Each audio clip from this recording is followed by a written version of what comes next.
Decades ago, I started growing food in my front and backyard, and I realized that my mission in life is to inspire and empower others to grow their own nutrient-dense, healthy organic food.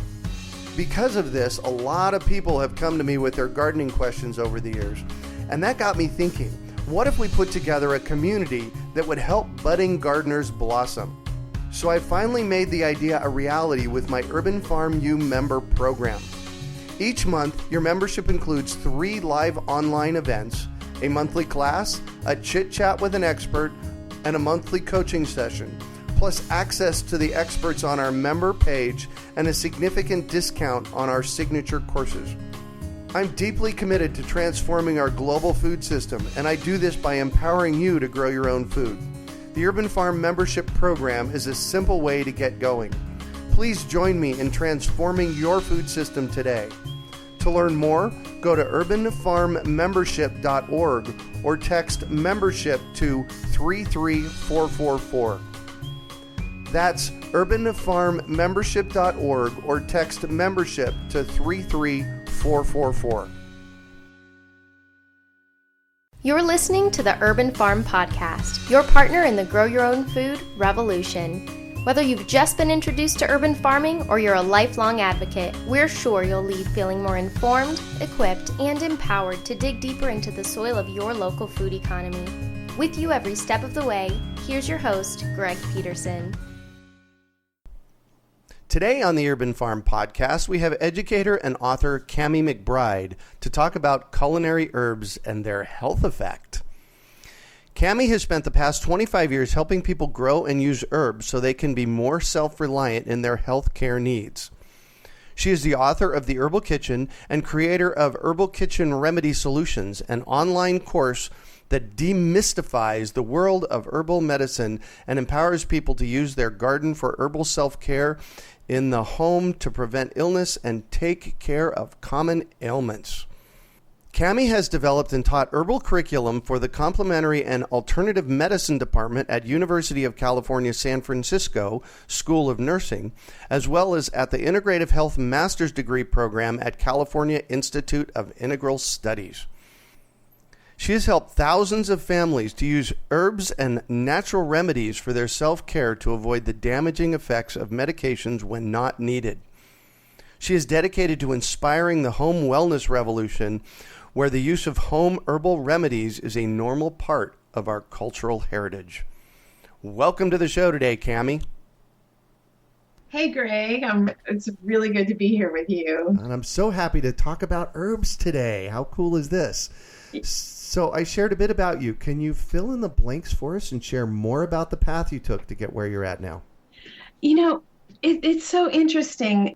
I was raised in this household where we ate Pop-Tarts and TV dinners and crispy, Rice Krispies and also my dad had this amazing summer garden in the backyard. And so we also ate all these amazing vegetables every summer, and he was also a fisherman. And so I grew up on this incredible wild food, incredible garden food, and really bad food. And, so making sense of that, it's took me a while, but I remember being in my early 20s and then seeing little specks of the good food in different places. Like we would go somewhere and I'd be, oh, that's really good right there. I remember going to this organic apple farm and just saying, why don't any of the apples taste like that in the store? Like, why have I never tasted an apple like this before? Yeah. So then I found these trails, these breadcrumbs out of my household, but I had a context, from my father's garden. And whenever I would find one of those breadcrumbs, I'm telling you, my heart would like pop out of my chest. Wow. And it was like this guidance. I had this guidance, this internal guidance system. It's like, I want that. I want that. I want that. Oh, yeah. And when I landed, at one point I landed at the California School of Herbal Studies by just happen chance.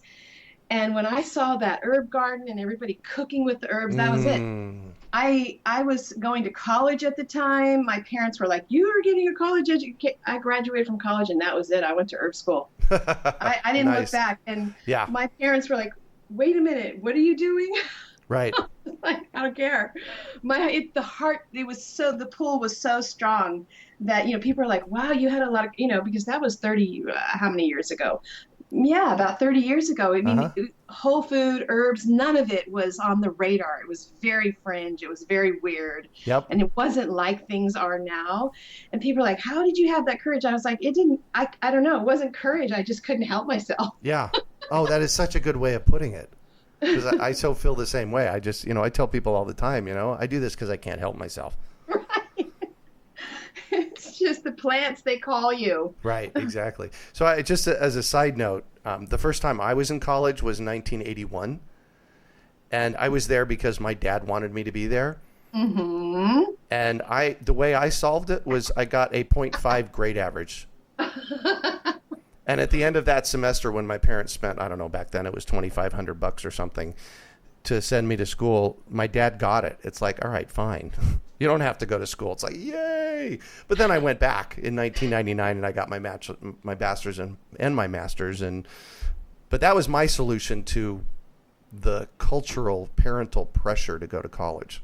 Oh, I know. It's so strong. I remember just my dad got me this really good job, 1980 something, making $14 an hour. And Wow. instead I didn't take it.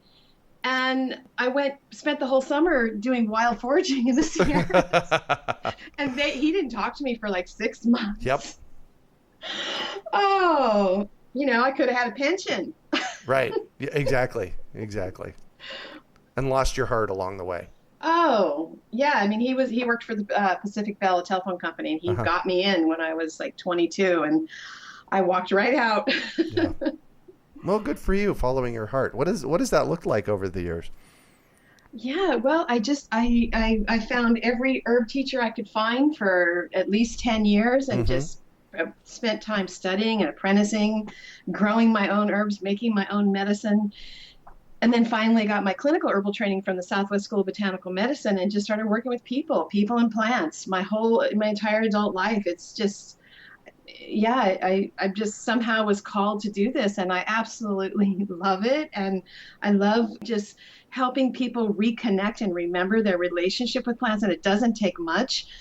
People love plants. It's, and if you just help, we don't have that in our language so much. We don't write poetry about plants Right. or sing songs, but it's there. It's in our hearts. Yeah. And I love awakening that. So how have you done that over the years? Yeah, well, I started my own school, Living Awareness Institute, Nice. about 21 years ago. Wow. And yeah, I just graduated I have a year-long apprenticeship. I just graduated my 21st year of students. Oh my gosh. And I just got chills. Oh, Wow. How cool is that? Congratulations. thank you. And so, it's just meeting the plants, growing the plants, harvesting them, making delicious, yummy food for your family. Uh-huh. But what's so amazing about doing it for this long is that what I really love is seeing the children of my students. Oh, yes. And how some of the children of my students, they've implemented wellness programs in their schools, and they're teaching their children. And my mission of just really, evolving our culture forward so that we raise up health literate children that know how to take care of the earth while they're using the plants to take care of themselves. It's happening. I see it happening with this generation that's coming in now. So I love that. It sounds to me like you've been in this for a long time. I was going to say as long as me. I don't know how long you've been in. I've been doing this since the 70s. And it's been quite often an uphill battle, an uphill trek. Rather than using the battle word, let's use an uphill trek to get people interested. What have you seen over the past 3 or 4 years? Oh, it's happening. Things are happening. There's been a spark, and there's no going back. I mean, especially like I'm sure you see it in your special community. I mean, you've created amazing resources, right? Yeah. The seed school, the online seed school, Meet Your Microbes. I mean, 5 years ago, people didn't even know what the biome was, right? Right, exactly. And now they can come to your website, Meet Your Microbes, and you can learn it. It's right there in a simple way. So the accessibility And, we weren't raised with the plant and earth wisdom. And there is a cultural revival of restoring those relationships. Yeah. I mean, the reason we're here is because we learned how to work with the plants to feed ourselves and take care of ourselves. And so I love what you're doing and what's available on your site. Well, thank you. And just this whole helping people connect with the plants and bring their gardens and really reestablish that relationship with the earth and with the plants. It's happening. It's happening. Absolutely. So, culinary herbs. I don't know that people realize, but they're also medicinal in nature. Yeah, so this is Tell what us I about love. that. So I wrote a whole book on this. It's called The Herbal Kitchen. Oh, wow. And, all right, cool. The Herbal Kitchen, I have been teaching herbal medicine for a long time, but I really want to bring it to just everybody to make it simple, easy, safe, and fun. Uh-huh. And so, as an educator, I know you're a big educator, and I'm always studying how we learn and what's the best way to learn. And if you start where people are at and with what they already have a context, what they already have a relationship with, Mm-hmm. we retain more. So let's just start with what we've got. Everybody listening has a spice rack, even if it's only black pepper and cinnamon. Yep. Oh, yeah. And or maybe a lot of people have a whole back 40, right? You open it up, it's like, whoa, what's happening in there? Right. But that spice rack, all of those herbs and spices, whether they be the green leafy stuff, the rosemary or the sage, or the dense spices like the cloves or the cloves or the cardamom, Mm-hmm. they're all highly medicinal plants. And so this whole, the urban farm, it's also your urban pharmacy. Oh, yes. And Absolutely. so that urban farm that we're all about, it is also your pharmacy. Mm-hmm. And we have so many things in our kitchen already that we think are for flavor. When you ask people like, well, why do you have spices in your kitchen? They say, oh, well, for flavor, the barbecue or whatever. But they're there to help you digest your food. And they're there because they're medicinal, and we put them in our food to help us with digestion. So they're very powerful healing plants. Well, I know that you mentioned cinnamon. I know that cinnamon's great for balancing blood sugar, right? Yeah, cinnamon has hundreds of uses. And what I like to do is I like to help people, instead of getting really like, what's the dosage and how do you prepare the herbal medicine? I like to put it into the context of getting herbal medicine into every meal. And so the thing about, nice. See what I'm saying? Herbal medicine at every meal. Yeah. We're like 3 pills 3 times a day culture. We've got to get away from that. And all of those herbs and spices in your kitchen cabinet, Uh-huh. they are something called carminative. And that's CARMINATIVE. And carminative herbs and spices, what they do is they help you digest your food. Oh, wow. And, Cool. So you've got this amazing garden, right? Yeah. But it's like you are what you eat. That's why we grow all that food. It's so good for us. However, you are what you digest. Mm. And if you're not digesting well, which Americans don't digest well, we have disrupted gastrointestinal tracts, we have trouble there. Then all that homegrown food, it's like, you're not getting what you're supposed to out of it. Right. And so these herbs and spices, when you add little bits to your meals, they are helper herbs. And actually, my main premise around our kitchen herbs and spices is that your herbs and spices are actually the bridge to good nutrition. Oh, and that makes, from what I know from a science perspective, that makes perfect sense. Yeah. Wow. Yes, they're carminative. These, whether it's cinnamon on your oatmeal. Yep. And think about like the holidays. You're eating all we're eating all that food. We're drinking eggnog. I mean, what's in eggnog? Cinnamon and nutmeg. You wouldn't want to drink that without the cinnamon and nutmeg. It's the cinnamon and the nutmeg that help you digest the fat. Oh, yes. Otherwise, if you don't put all those herbs and spices in all that heavy, dense food, then it takes a lot of energy to digest it. And then you have to do it yourself instead of getting the help from the herbs. Wow. And so all those herbs and spices that, the herbs and, your sage and rosemary and your cloves, they give you the gift of energy, because what they do is they pick up some of the burden that it takes to digest your food. Digesting your food takes a lot of energy. Yeah, it does. It's, that's why people have nap attacks after lunch. Right, exactly. Right? Didn't that happen yesterday, right? Yeah. And it's also part of the reason why junk food is so bad. It's not just that it's bad, but they flavor it with chemicals and not herbs and spices. And so you're not getting any help. And it just it really drains, it just uses up the allotment of energy you have for the day. Right. So you talk about the garden and the spice rack being of central importance to the economy and health of a household. Can you speak more to that? Absolutely. I love talking about that. One of the reasons why I love talking about it is because you don't have to go to the store, you've already got your spice rack. So the thing is that culture is created in the home. Mm-hmm. And what colds and flus are expensive. Oh my gosh, isn't that the case? Getting sick is expensive, especially, you're a parent and first one kid goes down, then another one, and then you take care of everything. And the next thing you know, what happens?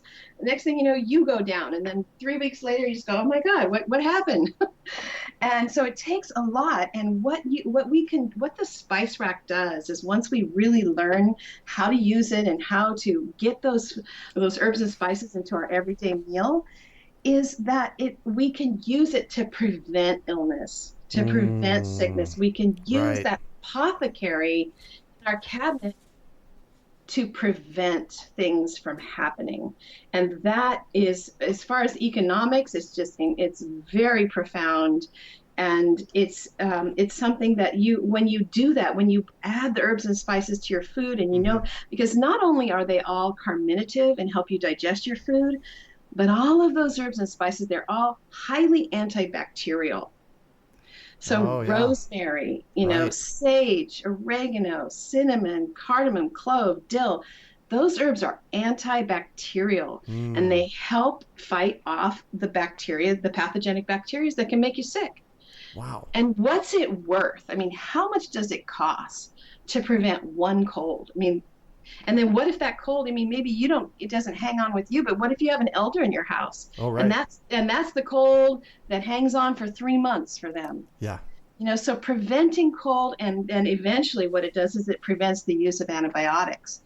And so I have a 12-year-old son, and he has never been on antibiotics. Oh, nice. And the environmental impact, not the environmental, but the economic impact of that it's huge. Oh, yeah.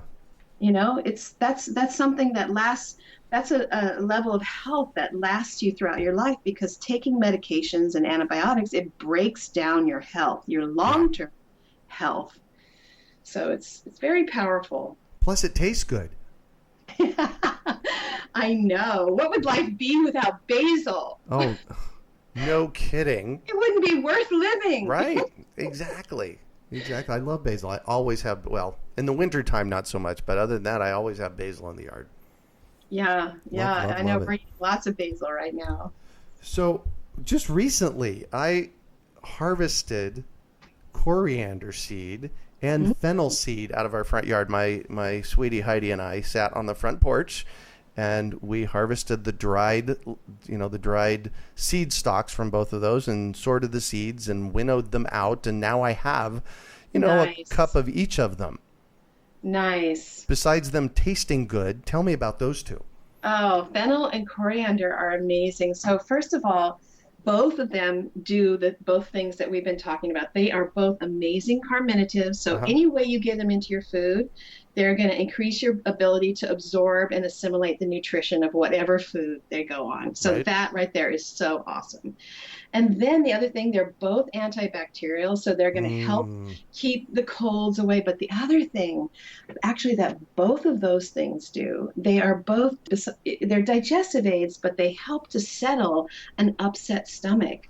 So you can actually put both of those seeds together into 2 cups of water and make a tea, and you have one of the best belly well teas. Wow. Tell me about that.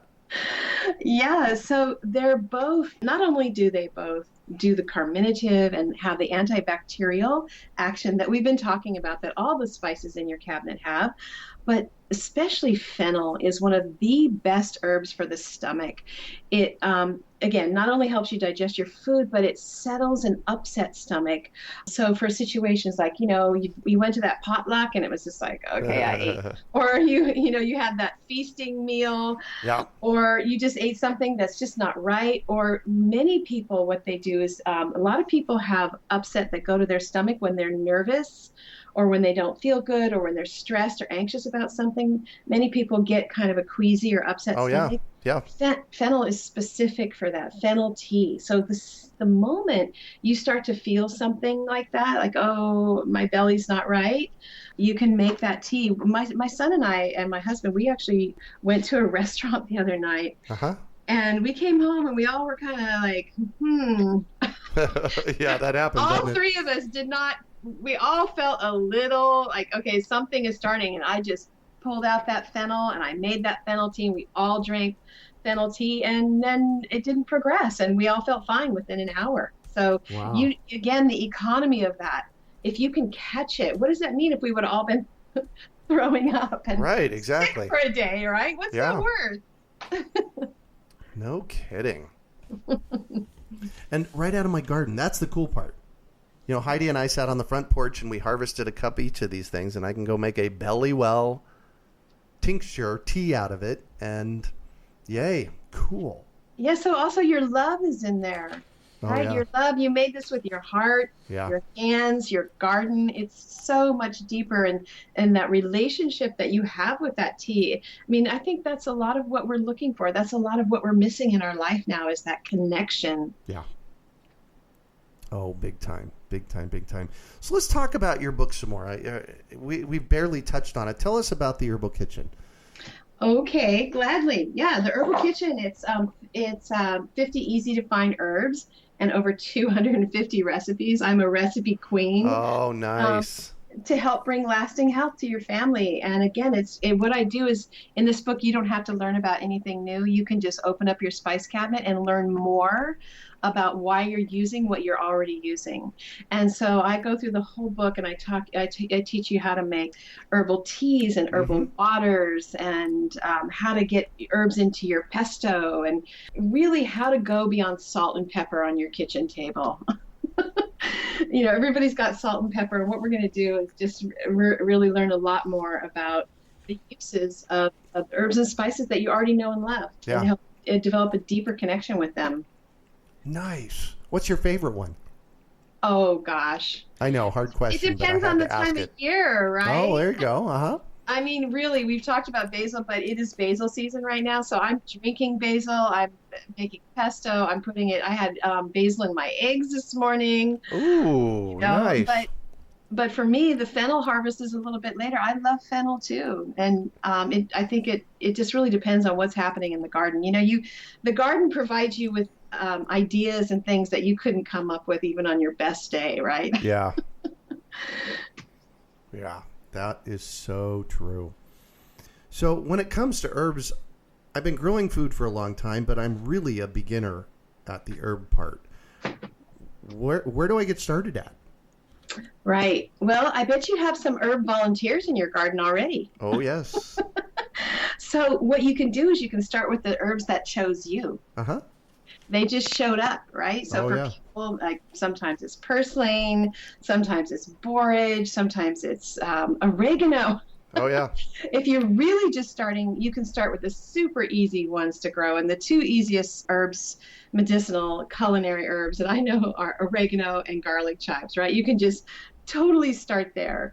And then the other thing that I'm really big on is look around, like find the elders in your neighborhood, the mentors, the people that have plants that have adapted to your area, right? That have the stories. I mean, we're talking permaculture. Let's choose the easiest path of resistance, right? Let's find the people in our neighborhood that have already been doing it for 30 years, like you. Right.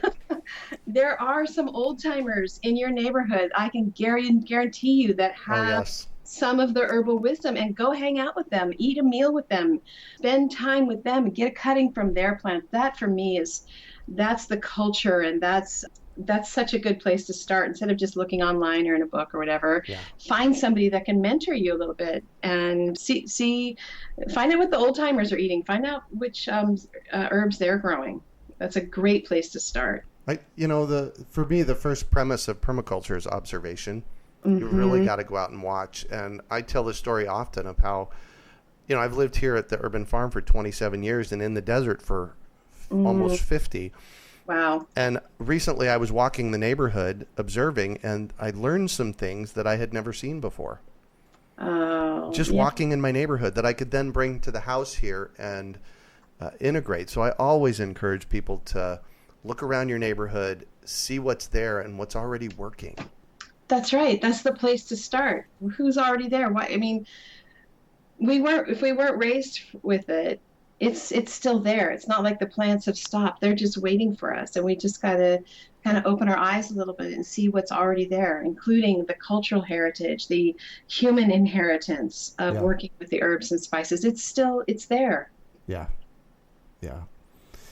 So you mentioned in your book that growing up, your family was not food, herb, or body literate. I know you touched on that in the intro. Tell us more about that.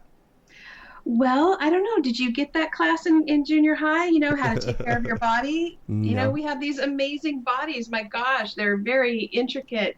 There's a lot to do to take care of them. And in my household, the weather was much more important, or getting your driver's license or getting good grades. There wasn't one single place where I got the message like, hey, maybe you should listen to your body. Yeah.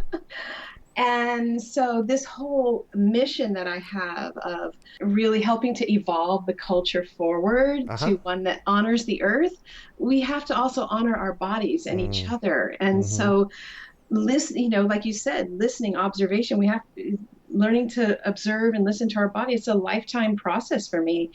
And that's why I'm so big on getting the kids engaged early on, because it can just become second nature to them. So just listening, like you said, listening to your neighborhood, it's listening to your body, paying attention to the signs and the symptoms. And it's the same thing, listening, that square one kind of thing. Right, exactly. And it's all related so here's a really big piece of learning to work with your herbs and spices. So the thing is that using them preventively is so much easier than waiting until you're sick to use them. They work so much better preventively. And so in order to use them preventively, you have to see it coming.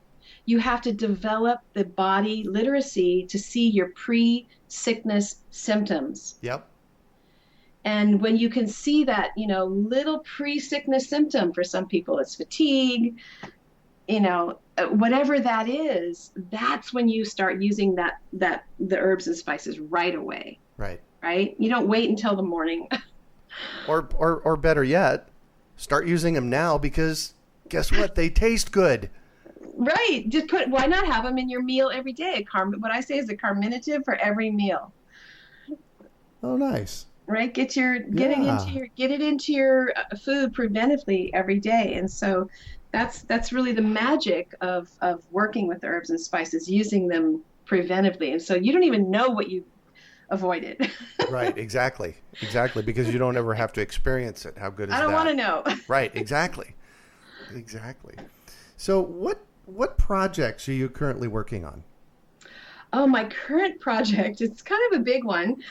Yay, love big ones. That works. I'm putting my 25 years of working with people and plants online so I can reach more people and have a bigger impact. Nice. To really, we currently have the statistics with our children, right? We've got epidemic chronic disease going on, epidemic diabetes. The Surgeon General is saying that this generation, with the current statistic of the rate at which they're being diagnosed with chronic disease, that if that continues, they're not going to live as long as their parents. There's some crazy statistics involving our children right now. I know. And so I want to reach more moms, more families, more dads, so that we can just reawaken our home wellness strategies, our home wellness toolkit, what we do in the home, the wisdom and the literacy of health that happens in the home. Right. And so my course, Herbal Kitchen Remedy Solutions, is online, and I do exactly that. What it does is it really trains families and gets them on the fast track of being able to use their common kitchen herbs and spices to prevent illness and take care of their everyday wellness needs. So yeah, Herbal Kitchen Remedy Solutions, it's up. It's a great course. Nice. And you have a free giveaway for us today. I do. I'm so excited to be sharing this with you. So really, people grow sage, and a lot of times it's for, to put with that turkey or whatever. Yep. Or potatoes.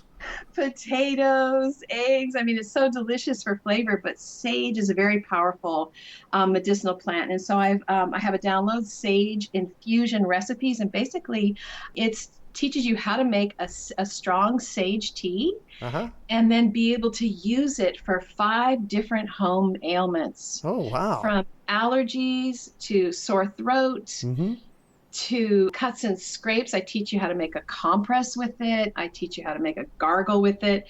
And so it's the 5 different ways to use this really common herb that most people don't think about. Wow. And here pretty much in Phoenix, it kind of grows wild. Yeah. So the sage, I'm talking about a Salvia officinalis. I think there's like 700 different kinds of salvias. Of course. So we got to make sure that we have the right one. So Salvia officinalis, and yeah, it's an amazing, easy to grow apothecary herb. Awesome. So if you go to urbanfarm.org/Kami, that's Kami, that's the podcast page, but you'll also be able to get a link for the free download for the sage infused recipes. How cool is that? Yeah, good. Good job. So this whole literacy that you talk about, and not growing up in a literate family, and what are you doing with your family? What are you teaching your family about that? Right. Well, it's the next generation is my son. My son just went on an overnight trip, or actually 5 overnights on a backpacking trip. Wow. And he's 12, and I'm still kind of in his business a little bit. Well, of course, he's 12. And I said, hey, Gabriel, let's just go through your backpack, okay? Let's just check, make sure you have everything. He's like, oh, okay, Mom. So we go through his backpack. Guess what's in there? He had like 3 herbal remedies that he was taking with him. No way. I'm not kidding you. I was just like swelling with pride when I saw that. He didn't tell me, but he had some stuff in there that he was so he is taking care of himself. Yeah. And that's what I'm talking about is, what drives me is, how do we do this if it wasn't instilled in us when we were young? Right. I mean, how do I help my child think with 7 generations in mind if I wasn't raised that way? And that's the driving question behind my work and my curriculum for the past 25 years is how do we do this? How do we raise our children so that it's not just about what kind of earth do we leave for them, but what kind of caretakers are they going to be? Yeah. Right? Yeah. So I say your work is not done with your son, but your work is done. Wow. That is an amazing story. That I welled up with pride when I heard that. It's like, wow, good job. Yeah, and it spreads. I mean, when you do this, when you activate this culture in your own home, it spreads. It's not just for you. These little things that you do for your family, it spreads. Your neighbors and his friends are like, they notice and they say, hey, well, what can I do? Yeah. And so it's for your whole community that we do this. Just like, when you grow your vegetables, it's like one of the most beautiful things is to give it away, right? Oh, yeah. The generosity. Yep, absolutely. Hey, my sweetie Heidi makes up a CSA box. It's not really, we don't run a CSA here, but it's a box of vegetables from our yard, and takes it to one of her yoga clients. She's a yoga teacher every week. Oh, yeah. The yoga client doesn't pay for it. We just give it to them. Right. So that's what I love. Yeah. That's one of the best for me, the garden. I love that. Yeah. I love the generosity, the nourishment, the giveaway that happens. Yeah. That's and really, the abundance. yeah, it goes really deep for me. I remember growing up and my dad just, trading our vegetables for other things and taking a box down to the senior center Yep. and just always giving it away. It's just, I love that part. Yeah. Yeah. So I'm going to shift on you, and I'd like for you to talk about a time you failed, how you overcame that failure, and what you might have learned from it. Let's see. Which one should I pick? No. Yeah. Well, of course, that's how we learn, right? Right. Yeah. I mean, the failure that comes to mind is when I was young, I took a prescription medication that actually ended up having a very severe side effect. Yep. And I just didn't know. I did not know. Right. But it was a recovery period. I ended up having to have surgery from the side effect. Wow. And it had a big impact on me. I think it was a defining moment in my life because it was after that time that I started noticing that all of my elders were on medications. Right. And I started reading, since I had become a side effect, I started reading the side effect paper, that 26-time folded paper that's in with all the medications. I started reading yes, exactly. Things. Yep. And I just realized that we can't go on like this. And I asked, I just asked a question to myself, is there another way? Isn't there another way? And I just really realized that whether it's over the counter or prescription, that medications have other effects. And if we need medications, it's not a bad thing, but I just really became committed to that we need to know about it. We need to make educated decisions when we take medications. And yes. I didn't want other people to go through what I had gone through. Yeah. So I learned to just open my eyes. And read the 26 folded yes. paper. Yeah. And not just take for granted that when somebody tells you to do something or say something, that you do it, yeah. that you question it and that you research it and you really know what you're doing. Take responsibility for basically for your health here. Yes, yeah. Absolutely. Yeah. Yeah. So what do you consider your biggest success? Oh gosh. Being a mom. Okay, good. Navigating motherhood is by far the most difficult thing, or the most, difficult challenges upon challenges. And, I think that as a culture, we don't have enough support for moms. And right. So, navigating motherhood I put that right up there at the top. Well, and it culminated the other night in the backpack story. Oh my gosh. That was a good one. That was a good one. So what drives you?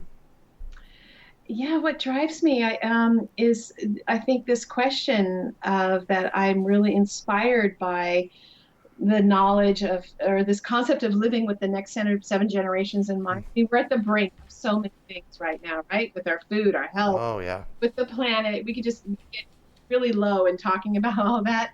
But how do we overcome that? How do we live with next 7 generations in mind? Mm-hmm. And that drives me, that question, because I remember being exposed to that concept in my early 20s and just thinking, how in the heck do I do that? Yeah.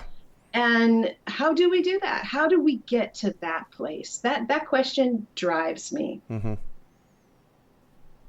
Nice. So I'm all about education, and I have to know, is there one book that has been influential for you in this process in your life? Oh gosh, that's another. Boy, you asked some hard questions. I know. Okay, so there is a book that has been incredibly influential in the last few years, and that book is Braiding Sweetgrass by Robin Wall Kimmerer, Kimmerer. It is called Braiding Sweetgrass. Braiding? Is that, hold on, braiding like BRAI?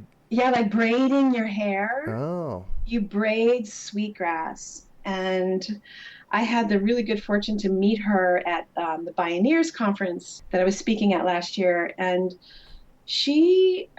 Braiding Sweetgrass is an incredible book. I highly recommend it. But what she does is she talks about in her traditional culture, her traditional First Nations language, that plants are not called it or they. that plants are given first person, like he or she, not as in male or female. We just don't have a better translation. Right. So not he or she as male or female, but putting the plants as he or she as on the same level as personhood. Wow. So the plant is not an it, it's a she, and it's on the same level. When it's it, you are above it. And when you call he or she, you're on the same level. Yep. It's about a living language that allows you to be in relationship instead of control over the plants. Yeah. And having that relationship reflected in our language it's just a game changer. Total game changer. Oh, yeah. Yeah, and we start interacting differently then in the space. Absolutely. Yeah. Beautiful. Beautiful. So the name of the book is called Braiding Sweetgrass, and the author again? It's Robin, and then Wall, W-A-L-L, Kimmerer, K-I-M-M as in Mary, E-R-E-R, Robin Wall Kimmerer. Fantastic. So what one final piece of advice you have for our listeners? Okay, yeah. So, as gardeners and plant lovers, I think there's so much. There's just a huge world out there. And I've run into so many people that think that they should be taking this, or they should be growing this, or they should do that. And I would just say to let yourself fall in love. Oh, that's a great piece of advice. And just follow your heart and just own that you have been smitten by the plants. Mm-hmm. And that what you're doing, you are in relationship with the living, breathing mantle of Mother Earth. Yeah. And to just let yourself be inspired, like the beauty. Let your decisions be inspired by beauty and what you love and what feeds your culture, right? It's like, for me, I love the festival life that the garden brings. When the first strawberries come, it's a party. Oh, yes, absolutely it right? is. And then we don't eat them for the rest of the year. We don't buy store-bought chemical strawberries. We eat them and we party with them for that couple months. And so what herbs or foods do you want to grow that you want to make festivals with, that you want to celebrate when it's time to harvest them? Yeah. Well, for me, it's pretty much anything that I'm harvesting.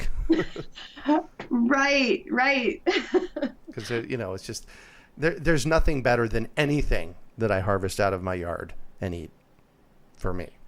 That is so true. Yeah. Well, thank you so much for joining us on the show and sharing your experience with us today, Cami. It has been a treat getting to chat with you. Greg, I love what you're doing. Thank you so much for your work in the world. And thank you for having me. Oh, absolutely. So how can our listeners get a hold of you? Yeah, livingawareness.com is a great place, or also Herbal Kitchen Remedy Solutions.com. Perfect. Plus, we'll have the free download of the sage-infused recipes at urbanfarm.org/Cami. We'll also have a link there for your upcoming course that's happening soon. Yeah, great. It'd be great to have you. Perfect. Well, that's it for today. Thanks for joining us on the Urban Farm Podcast. Decades ago, I started growing food in my front and backyard, and I realized that my mission in life is to inspire and empower others to grow their own nutrient-dense, healthy organic food. Because of this, a lot of people have come to me with their gardening questions over the years, and that got me thinking, what if we put together a community that would help budding gardeners blossom? So I finally made the idea a reality with my Urban Farm U member program. Each month, your membership includes 3 live online events, a monthly class, a chit-chat with an expert, and a monthly coaching session, plus access to the experts on our member page and a significant discount on our signature courses. I'm deeply committed to transforming our global food system, and I do this by empowering you to grow your own food. The Urban Farm membership program is a simple way to get going. Please join me in transforming your food system today. To learn more, go to urbanfarmmembership.org or text membership to 33444. That's urbanfarmmembership.org or text membership to 33444. We hope you enjoyed today's episode of the Urban Farm Podcast. Remember to listen 3 days a week for tips, advice, and resources to help you on your journey with urban farming. You can find us on the web at urbanfarm.org or send us an email to podcast@urbanfarm.org. In the words of Vincent van Gogh, great things are done by a series of small things brought together. Be encouraged that with each lesson learned and skill developed, you are one step closer in the direction of your dreams.